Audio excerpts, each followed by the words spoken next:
Hello everyone, before we start, make sure to like and subscribe to the channel and leave a comment with where you're from and what time you're watching. That way YouTube will keep showing you stories just like this one.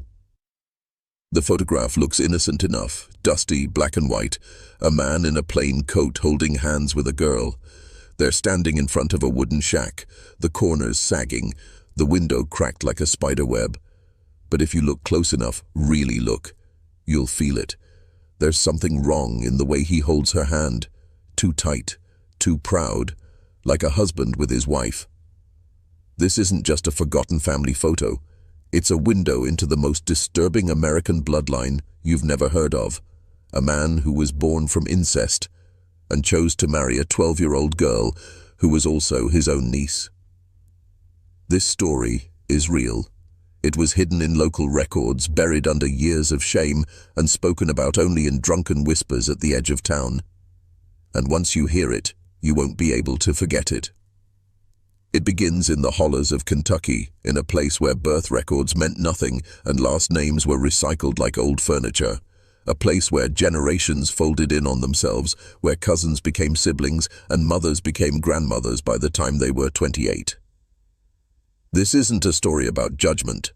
It's a story about what happens when people are left behind, when isolation breeds secrecy, when shame becomes tradition. Our subject, his name, his bloodline, and the girl he called his wife, will take you into the darkest corners of America's forgotten past. Not because you want to go there, but because you need to know how far the human story can twist before it snaps. And by the end of this, you'll be wondering how many other families like this still exist, tucked away where the roads stop and the trees begin. The roots of this story stretch back to the late 1800s to a remote Appalachian valley that didn't show up on most maps. No electricity, no paved roads, no schools, just tight hollers, whispering woods, and families who'd lived on the same patch of land for over 100 years. They didn't leave, and no one came in. That's how it started. His name was Elijah Dillard, born in 1897, but some records call him Eli, others call him Junior, even though his father and grandfather shared no documented name. That's part of the problem. No one outside the family was keeping track. Elijah's parents were first cousins, though some say they may have been half-siblings. Their marriage was recorded in a family Bible, not a courthouse. No birth certificate, no doctor's signature, just a date, a name, and a blood tie that twisted into something much darker. By the time Elijah was 10, his world was already narrowed to just a few families. Every neighbor was a cousin, every meal was hunted or grown by someone who looked like him. The isolation wasn't just geographic, it was genetic. The signs were there early. Elijah didn't talk like the other kids when traders came through. He stared too long, smiled at the wrong times. There were rumors that he wasn't right, that something in his head had never formed fully. His limbs were uneven, his left hand always clenched tight, like it was holding onto something that wasn't there. And yet, in that secluded world, he was never seen as strange. He was just another Dillard, just another child of the hills, shaped by poverty, neglect, and the unspoken rule that family stays with family, no matter what.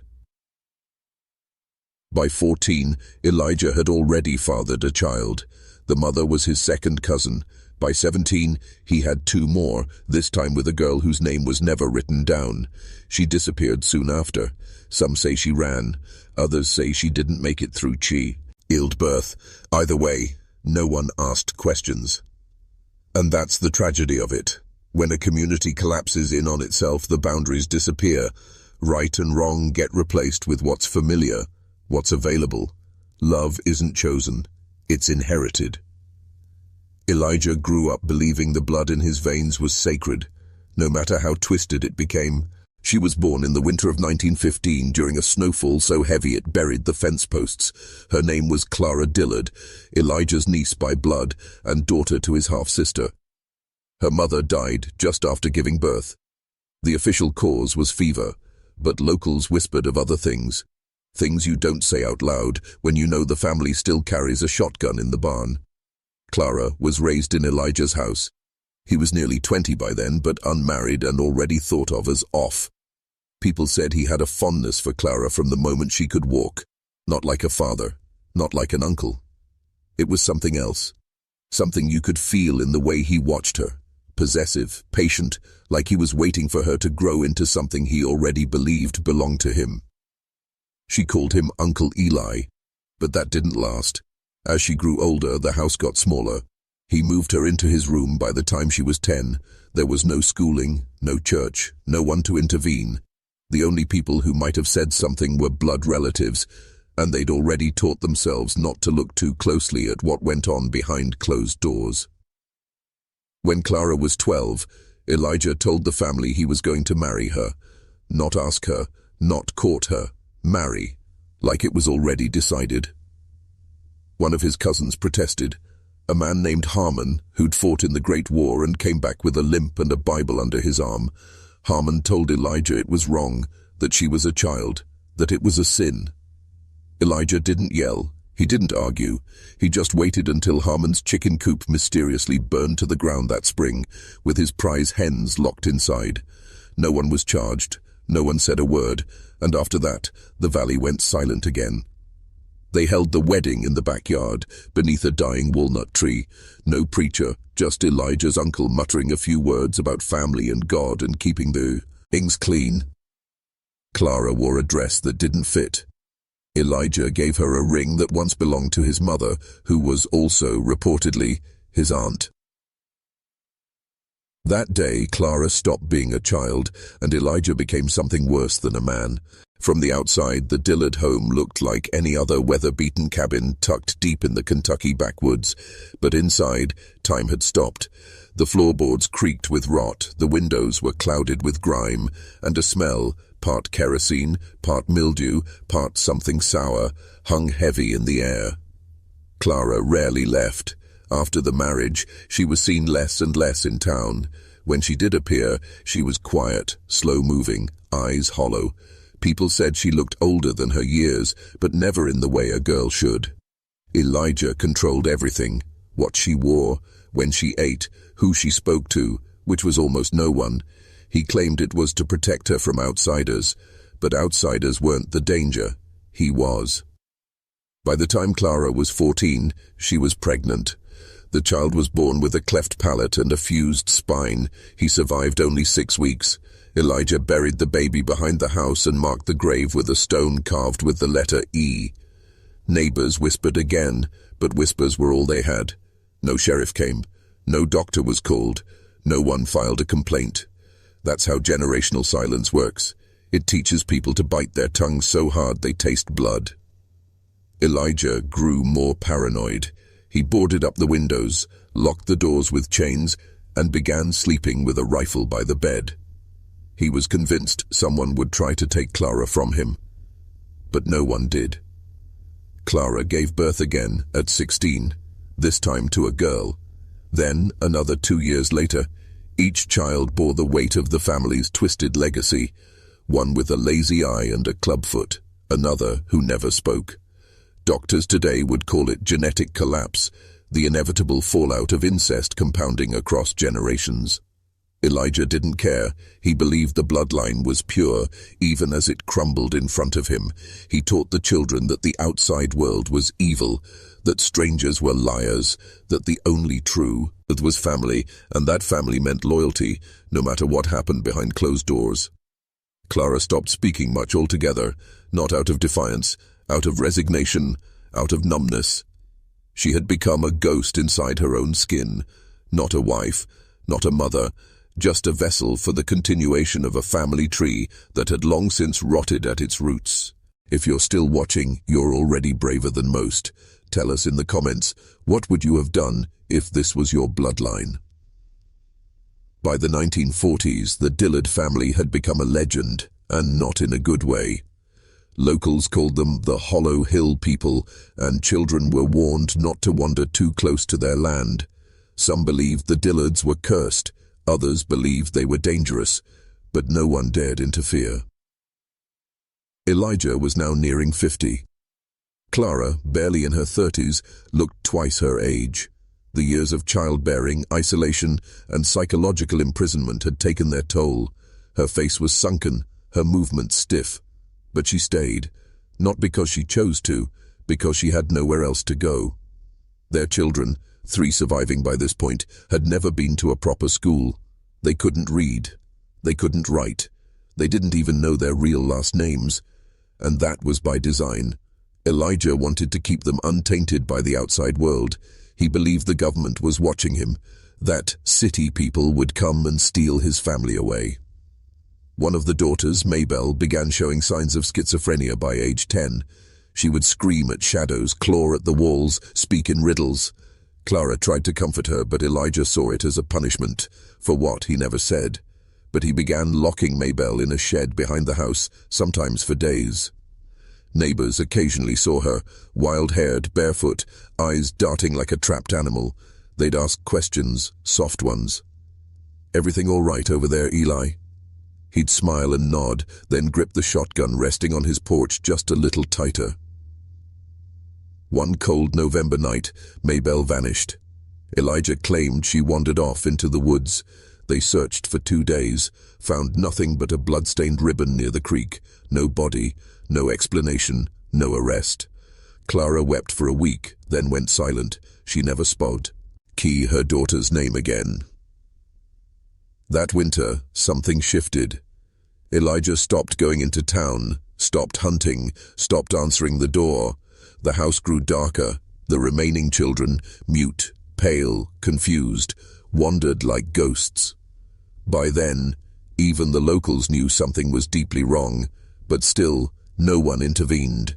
Fear kept them away. Fear, and that familiar Appalachian code. Don't stick your nose where it doesn't belong, because in that place, silence wasn't just survival, it was tradition. The winter of 1952 was the coldest in decades. Pipes froze, livestock starved, and families huddled close to wood stoves, hoping spring would come before death. But for the Dillards, something else had begun to rot, something internal, something festering for years. By that time, Elijah had become a specter, half man, half myth. People swore they saw him wandering the woods at night in bare feet, muttering to himself. Others said he had stopped speaking entirely. Only Clara knew for sure, but she no longer answered the door, even when someone knocked. The family was unraveling. One child, a boy named Eli Jr., began harming animals. Birds, squirrels, even a stray dog. He buried their bodies in a neat row behind the shed where Maybelle had once been locked away. When a neighbor's calf turned up gutted, people whispered, but no one reported it. No one wanted Elijah's attention. But the event that finally broke the silence came in the spring. A traveling tax assessor, a man unfamiliar with the local rules, was sent to survey the land. He knocked on the Dillard cabin 3 times. No answer. Then he looked through the window. What he saw sparked the first official investigation in the family's history.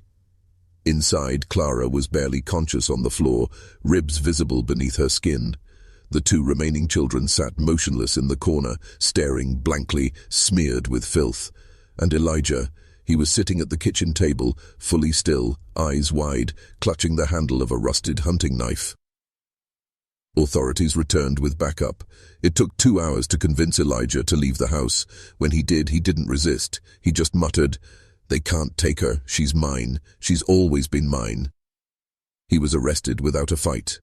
Clara and the children were taken to the nearest hospital. Doctors were horrified by what they found: malnutrition, untreated infections, and signs of long-term psychological trauma that would never fully heal. Elijah was declared mentally unfit to stand trial. He was sent to an institution 3 counties over, where he died 4 years later from complications related to untreated diabetes. He never once spoke of Clara again. No obituary, no funeral, just a forgotten man in an unmarked grave buried beneath decades of shame. But the legacy he left behind would haunt that valley forever. After Elijah's arrest, the Dillard cabin was abandoned. Locals said it stood untouched for nearly 20 years, slowly rotting into the hillside like the family that once lived inside it.